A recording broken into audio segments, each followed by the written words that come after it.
Hello everybody and welcome back to a new video. I just spent 4 days with my family in the Netherlands. We spent 4 days at the seaside over a long weekend, and I of course used all of my time to shoot as many photos as I could.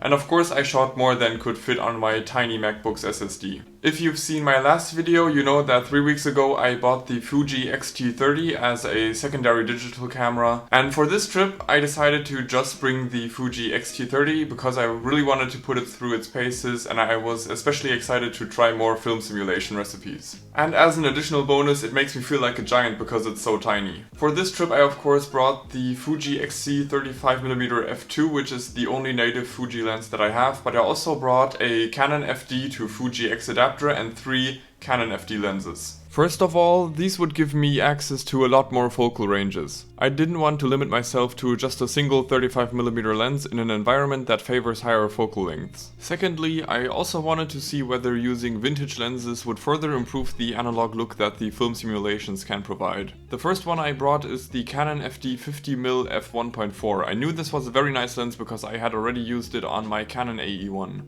I also brought a 135mm f3.5 because I wanted to bring some kind of telephoto lens. The third FD lens I brought was a Tokina RMC 24mm f2.8. These lenses were handed down to me by my great uncle together with his Canon AE1. I used the 50mm on that for a while and I already knew it was great, but I had never tried the 135mm or the 24mm, so the jury was still out on those. Just like the jury was still out on whether or not I was a dumbass for bringing manual lenses to take photos of frantic seagulls.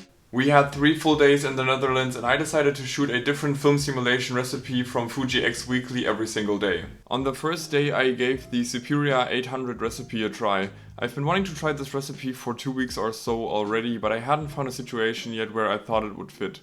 The seaside seemed like an ideal case for it though, because the whole seaside in the Netherlands basically consists of overgrown coastal dunes. I slapped the 135mm on my X-T30 and off we went.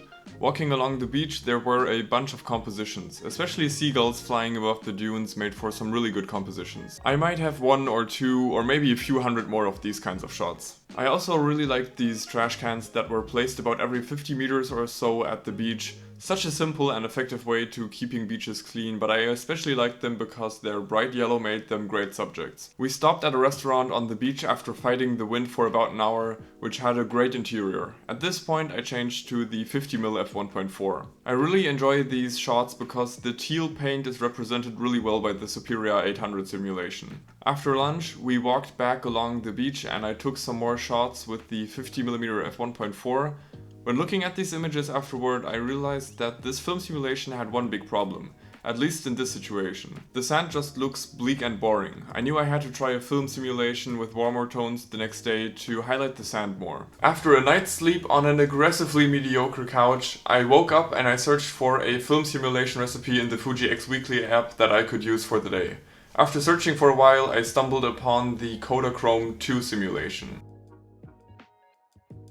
On our way to a part of the coastline further south, I snapped these 2 pictures out of the car's window while at a red light, and I instantly realized, okay, this film simulation is going to work a lot better. The weather was a mixed bag the whole weekend. It was very windy, but always blue skies with scattered clouds. On the one side, it made for great photos because scattered clouds in front of a blue sky look very interesting in images. But on the other hand, it meant that the lighting would change all the time because clouds would constantly move in front of the sun. 1 second it was super bright and the next everything was sitting in a shadow from a huge cloud. I definitely prefer sunny weather for my photography and I was just glad we were getting any sun at all. Next to the parking lot at this beach was a beautiful house, so I waited for a woman on a bike to drive into the frame. There are so many people on bikes in the Netherlands, it takes approximately half a second every time you raise your camera for somebody on a bike to either ruin or enhance your shot by driving into the frame. I was still using the FD 50mm I had attached the day before. I was using it somewhere around f8 because it was quite sunny and it meant I was a lot more likely to hit focus while manually focusing. We started walking along the beach and within the first 100 meters or so I had already taken what I consider the best photo of the day. I first took this picture, then I realized I had to line up the person walking at an impressive pace with the houses in the background, so I started sprinting to the left to make this composition line up. And this is the shot I got. I also removed a house and some blue flags on the left side in Photoshop because I felt like they were super distracting in the image. In stark contrast to this great picture, I'm just gonna leave this picture of me tumbling down a dune here without any context to lower your expectations for the rest of the video. The Kodachrome 2 film simulation recipe strived in these conditions and I'm really happy with the colors.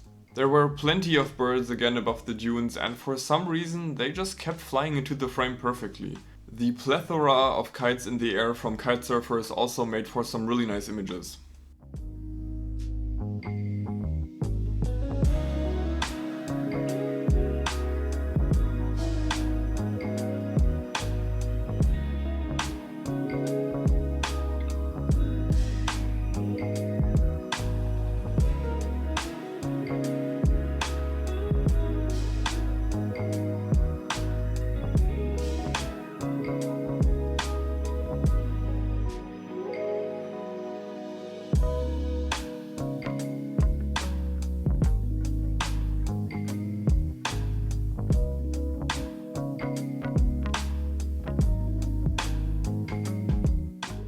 That evening we went to a nice restaurant on the beach and before the sun vanished behind a bank of clouds it blessed me with some beautiful light.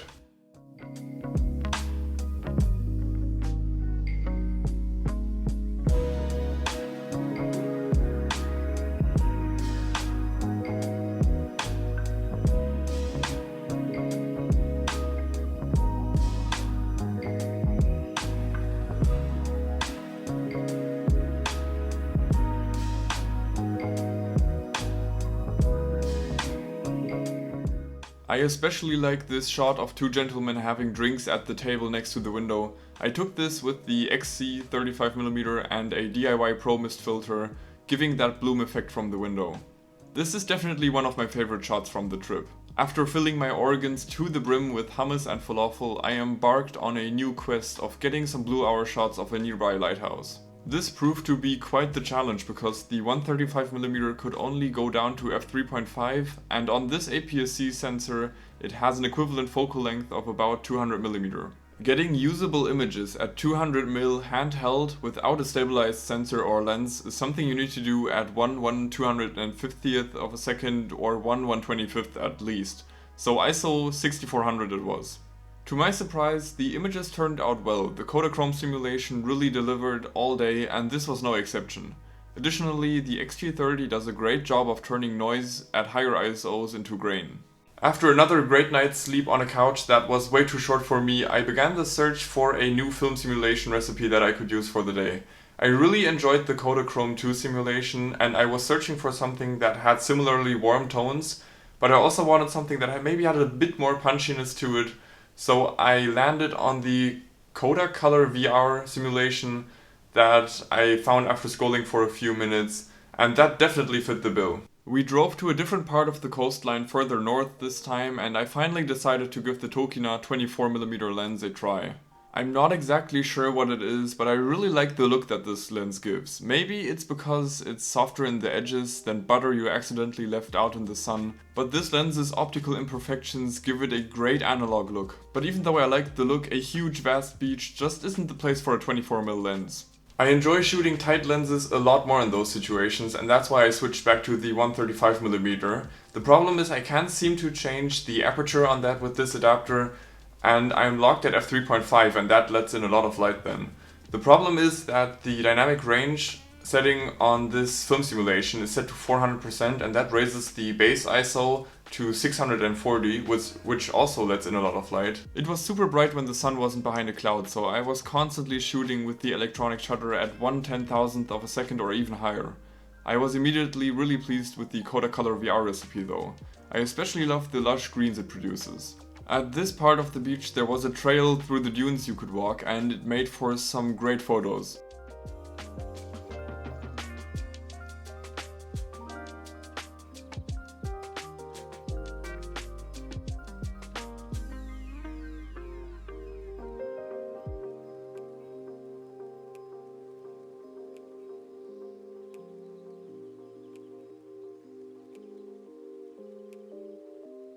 It was extremely windy, even more than the past 2 days, and one dude was even paragliding in place above the dunes, which looked kinda surreal. After freezing enough in the enormous winds, we went for lunch and I put the XC 35mm with my DIY Pro mist filter back on. Having clubbed my hunger with a sandwich, get it, we had a short rest at home. And while my family was having a nap, I wrestled my MacBook Air for a bit more hard drive space so I could offload all of the photos that I had just taken. After a quick offering to the photography gods, which granted me more hard drive space, I was finally able to offload the photos and I was back in business, ready to take more photos. This was the last evening we had there, and up until now I had only taken photos at the beach, and now I wanted to do something a bit different and take some photos in a town. So my dad and I headed to a town called Leiden, which is actually the German word for suffering. And much to our surprise, when we arrived, there actually wasn't that much suffering, but actually a super beautiful town that looks like it's straight out of a catalog.